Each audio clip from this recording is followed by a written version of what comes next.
I'm Grant Lenahan. I'm a partner in Appledore Research Group, which is a research and strategy firm focused entirely on the management of virtualized and virtualizing networks.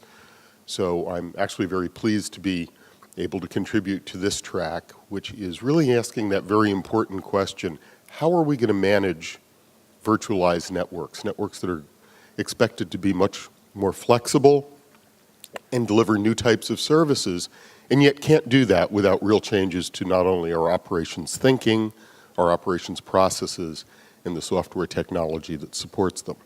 So we've got 4 very interesting presentations today. I've spoken to many of the presenters already. I wanted to give a little bit of an overview before we get going that just draws from a little bit of the research that we've done over the last few months and addresses the question, why is operations and operations change so important, and actually more important than it has been in the past?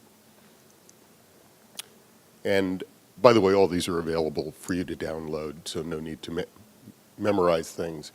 But we actually started doing some first principle analysis of the economics of operating a network.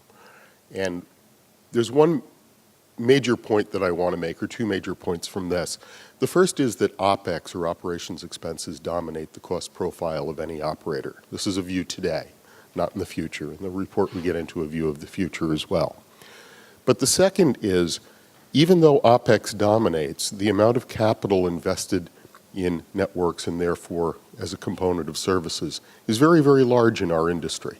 So it is in fact incredibly important to manage both the capital utilization and the OpEx. And in fact, if we look at adjacent industries and say, who will we be competing against and who will we be measured against? This is a graph that comes actually from Microsoft. It's obviously illustrative. They weren't giving away sensitive data. But they're talking about how various generations of data center technology impact costs. And the main takeaway, and I've actually gotten into some of the more detailed costs with Microsoft, is that cloud technology has huge economies of scale.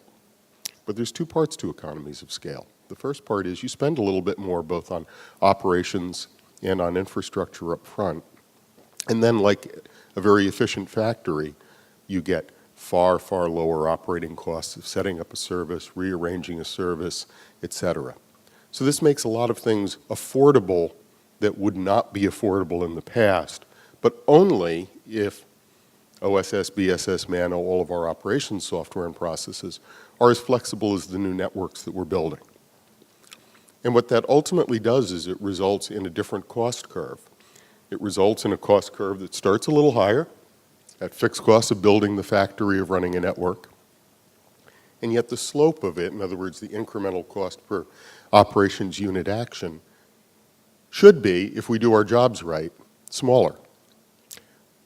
In the interest of time, I'm not going to go through some of the other slides that I have here, but if you go to the L123 site and download them, you'll get some of the follow-up as to what do we need to do about this.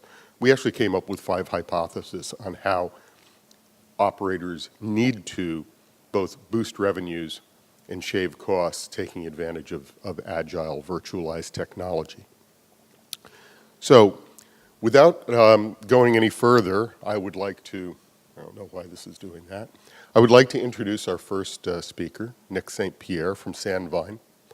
I had the privilege of hearing Nick speak last year, and he's picking up this year with a discussion on service function chaining and how service function chaining can give us both some of the agility I've talked about, but also the ability to have tremendous scale and availability in networks. And so, Nick, looking forward to hearing from you.